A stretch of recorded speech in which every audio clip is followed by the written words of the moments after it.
Oi meninas, tudo bem? Cá estamos nós na telinha, assim como a semana passada, né?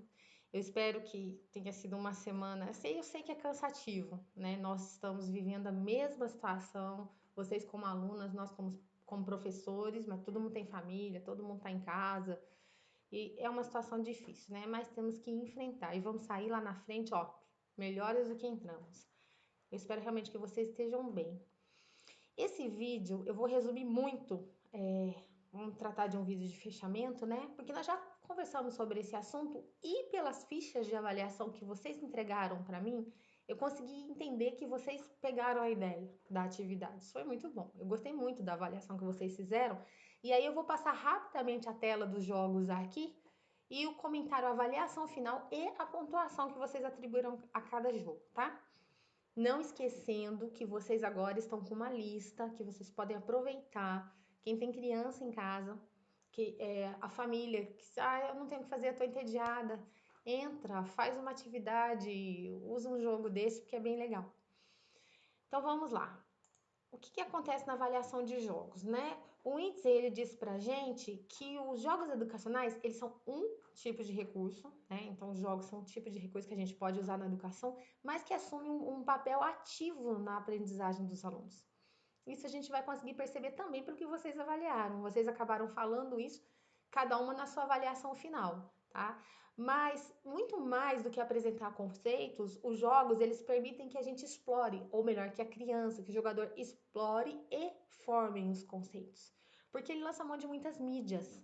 Quando você está jogando, você está vendo cores, você está experimentando sensações, sons, né, as músicas, cada barulhinho daquele do jogo ele é projetado, como eu falei para vocês, né, na atividade, tanto para eu usar como recurso educativo, quanto para aprender a atenção do jogador. E aí já entra no aspecto da saúde. Nós estamos tratando aqui dos jogos educativos, tá? Que é o foco da nossa, que foi o foco da nossa atividade. O autor ainda pergunta assim: como então eu posso criar cenário educacional composto por jogos? E aí eu volto e falo para vocês, como professor, eu preciso dar um passo à frente, eu preciso conhecer, né? Essa resposta dele, aliás, a resposta que cabe a essa pergunta não é uma resposta, uma única, como eu faço. Mas certamente o professor, sendo conhecedor dos recursos, é muito importante para poder ser um aplicador, um bom mediador, né? Vamos ver o que vocês me falaram sobre os jogos? Letroca, quem avaliou a Letroca foi a Neide. Gente, é um jogo muito legal que você joga na internet, gratuito. O do celular ele é mais completo ainda, tá? E o objetivo é você formar palavras com as letras que aparecem aqui embaixo. Então, no caso dessa tela que eu capturei, são 6 letras e você forma todas essas palavras. Os que estão em branco ainda não foram formadas, né? E o que a Neide disse sobre esse jogo pra gente? A Neide disse assim, ó, ele pode ser usado criando um jogo de tabuleiro para a formação de palavras. Eu achei super legal. Para despertar a imaginação dentro da sala de aula para a criação de temas para atividades, como textos ou trabalhos de pesquisa. Também pode ser usado para testar conhecimento sobre a língua portuguesa e suas palavras, como também despertar maior interesse nesse quesito. Muito legal, Neide. Você deu nota 74, então é um jogo que a gente trabalharia em sala, né? Sem dúvida. Bob e o Caracol. Vamos ouvir a Aline. A Aline diz: poderia ser usado antes das aulas de matemática, pois está trabalhando o raciocínio lógico e estratégico. Nota 64. A Raira diz que é um jogo de extremo raciocínio e estratégias, na qual as crianças devem extrema atenção ajudar o caracol a passar de nível. Seria um ótimo jogo para ser usado em sala e fazer com que as crianças trabalhem o desenvolvimento de raciocínio sem ao menos elas perceberem que isso está sendo trabalhado. Nota 73. Notas similares, né? E os comentários também. A avaliação de vocês foi muito legal.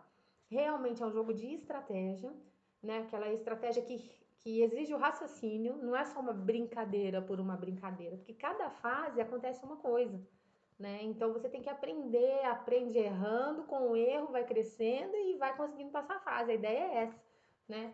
Ele realmente trabalha habilidades e eu quero ponderar uma coisa com vocês. Eu disse sobre interface na avaliação, mas eu não expliquei o que era interface, né? Deixei subjetivo. Olha essa tela, o joguinho ele é super colorido, super amigável, os desenhos são bonitos, são harmônicos, os botões eles são distribuídos bem, isso é interface. A conversa, é o gráfico, é o que você vê para você jogar, né? Porque por trás do jogo está acontecendo uma série de requisitos, de funções funções de programação, mas entre as funções de programação, a matemática, existe um tradutor, que é a interface do jogo, entenderam? Então, Bob Caracol tem várias versões, tá? 1, 2, 3, 4, 5. Quando for colocar, coloca a partir da uma, que aí a criança entende o funcionamento, depois ela mesma vai.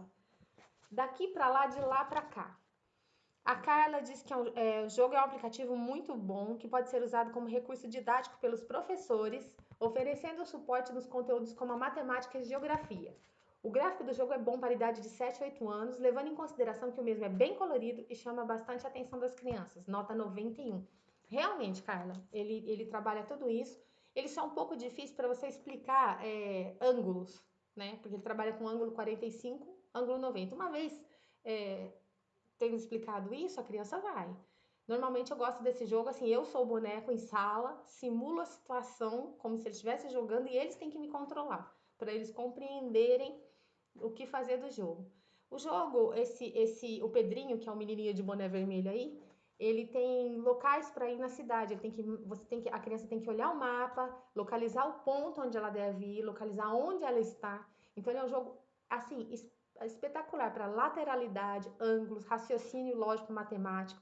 E depois você pode fazer muitas coisas com ele. Por exemplo, uma produção de texto sobre o que aconteceu, né? Então não ficar só presa no jogo. É bem interessante. Fecha a caixa. A Laís diz que o jogo é bem divertido, dá para interagir e se divertir. E além de tudo, faz a criança pensar em estratégia para calcular rápido e ter domínio em adição e subtração, e a nota foi 96. Gente, isso aí, Laís. Esse jogo ele é muito interessante, principalmente se você der para criança em equipes e falar não pode usar papel para fazer conta.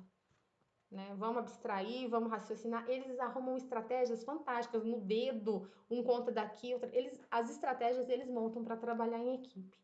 É um jogo muito legal, fica a dica aí. Trabalha matemática de um modo muito divertido. Quick Draw, para desenho, né? A Crícia disse: gostei bastante do software e da forma como ele reconhece os desenhos rapidamente. É uma ótima distração para crianças, de modo que as façam se interessar por buscar o significado de algumas coisas, e também trabalha a coordenação motora fina. Isso aí, nota 88 da Crícia. Dá para usar em sala? Com certeza. Ele te desafia, a palavra é tal, você tem que fazer um desenho rápido, sabe? Então, assim, é um jogo bastante rápido, exige bastante atenção, coordenação, assim como ela colocou, coordenação motora, porque a criança precisa desenhar. É um jogo muito gostoso também, desafiador. Fireboy and Water Girl, eles falam foguinho e aguinha, que também tem várias versões, 1, 2, 3. A Juliana Mota disse que é um jogo interessante, que nos traz emoções diferentes. A cada nível a curiosidade aflora, mas acho que poderia ter a opção de quando está jogando sozinho, o outro personagem poder ser conduzido pela máquina. Ajuda em 94. Ju, esse jogo, a particularidade dele é essa. Ele é um dos poucos jogos que tem na internet que você joga de dupla, jogos gratuitos, assim. Então a criança tem que interagir com o seu par. Acho que esse é o grande diferencial dele. A Aline diz que o jogo daria para ser utilizado para crianças de 8 anos. Pois, ao meu ver, eles começam a entender um pouco de ciências. Portanto, a Aline usaria esse jogo antes das aulas para reconhecer alguns elementos que existem na matéria. E com isso, os alunos se interessariam mais. A nota também foi 94, que a nota foi igual das duas. Muito legal suas observações, Aline, realmente. E por ser um jogo que passa as fases, isso instiga a curiosidade, né? Essa é uma modalidade de jogo que nunca saiu de moda, né? Desde antigamente, desde a do Super Nintendo, ou dos videogames mais antigos, o passar fase até chegar no chefão, lembra disso? Chegar no chefão, ele aguça. E se for um aguçar bom, né? Fenomenal. Plants vs Zombies, da Mainara.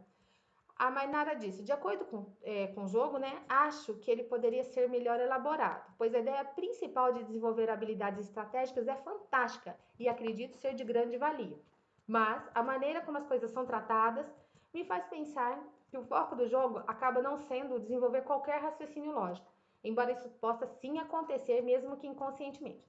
Acho que as crianças que utilizam esse software muitas vezes acabam pensando em conceitos como matar e destruir, mais do que o desenvolvimento do pensamento. Logo, não indicaria como jogo educativo como fim pedagógico. Nota 49. Mas nada, achei ótimo, você pontuou as duas coisas, né? Ele é um jogo realmente de estratégia, ele é um jogo, assim, ele oferece um desenvolver de raciocínio, mas tem esse lado do matar, né? Mas você vê que ele é menos agressivo. Gente, a interface desse jogo, ela é uma interface que tenta ser mais agradável. Tá vendo? O girassol aí é cabeça bem grande, com os olhinhos pequenininhos. Então, nada no jogo é por acaso. Ele foi concebido assim. As crianças gostam muito desse jogo, mas assim, absurdamente. É um jogo que faz anos que ele não cai de moda aí. E eu acredito que até seja realmente, Mainara, essa questão do matar, né? Porque quando tem ondas de jogos, logo eles passam. A criança gosta e passa. Esse ficou. Uma coisa para a gente pensar. Tecnomania, o tal do robozinho. A Sheila disse que até a parte que ela conseguiu acompanhar, pode dizer que é um jogo que requer bastante raciocínio e estratégia. Um jogo simples, que não possui uma evolução. A nota 50. Sheila, na verdade, ele é simples dependendo da faixa etária que se trabalhar, tá? Então, mas eu gostei da sua avaliação também. Ele tem uma interface agradável. Só que qual que é a grande sacada desse jogo? A criança precisa ler. E eu vou falar para vocês, para trabalhar a concentração ele é excelente, porque quando as crianças se deparam com os botões, eles querem apertar botão e chegar.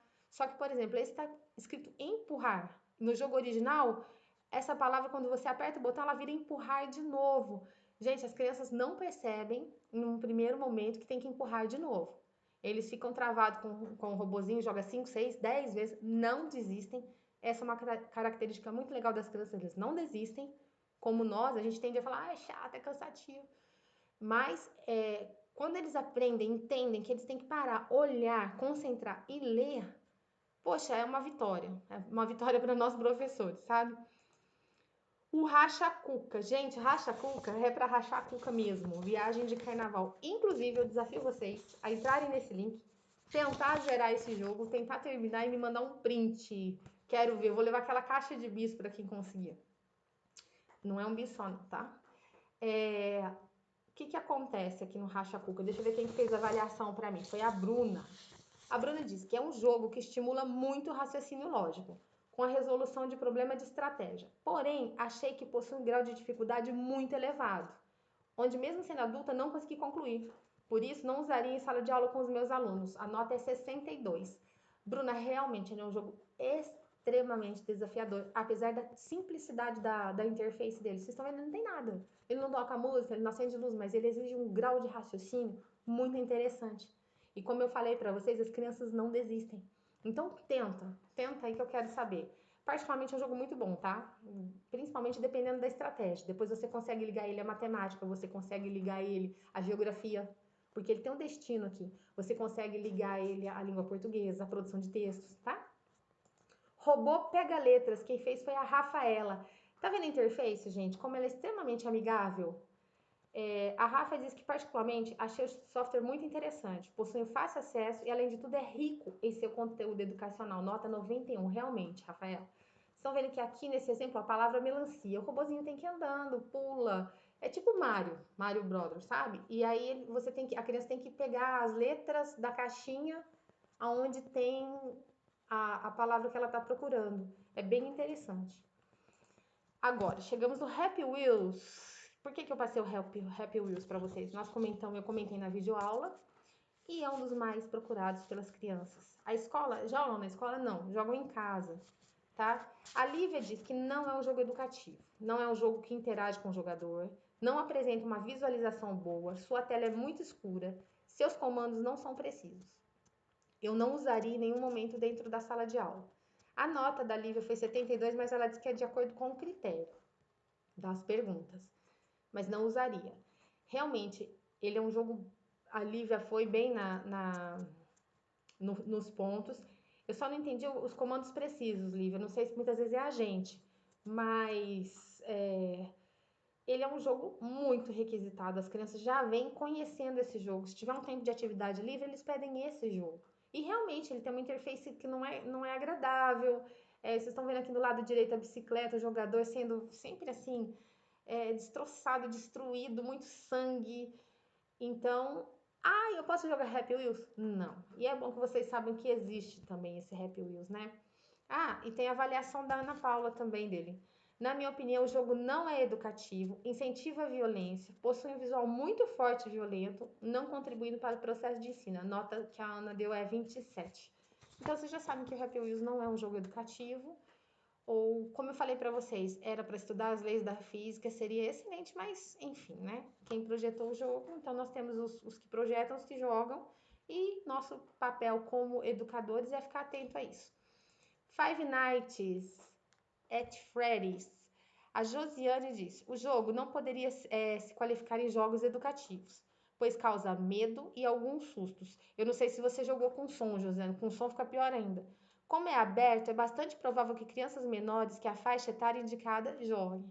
E isso pode ser prejudicial ao estado emocional de algumas crianças. Não leva o jogador a pensar em estratégias ou em soluções para resolver alguma situação. Enfim, apenas um jogo de terror, nota 20. Concordo com você, Josiane.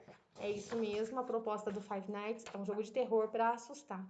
E assim como ele, existem centenas de outros que fazem as crianças sonhar, que fazem as crianças terem ideias que são impróprias para a idade. Então, de novo, eu reforço: o papel do educador é conhecer. Vamos conhecer tudo? Claro que não, porque é um vasto, mas assim, é um mundo vasto de opções. Mas eu preciso sinalizar. Quando começa uma onda, um modismo, deixa eu ver isso, deixa. Vá. E você, como professor, senta, perde alguns minutos, porque depois você vai ganhar muito tempo lá na frente, sabe? Então, gente, o panorama sobre os jogos digitais na educação a gente fecha. Claro que teria muita coisa para discutir ainda, mas pelo pouco tempo, fica a dica. Gostei mais uma vez da avaliação de vocês, fiquei bastante satisfeita com o que eu li, sabe? Eu vi que vocês realmente se empenharam em fazer o melhor. Então, com isso, eu agradeço vocês, me despeço, deixando um super beijo e logo, logo a gente se vê. Tchau, tchau!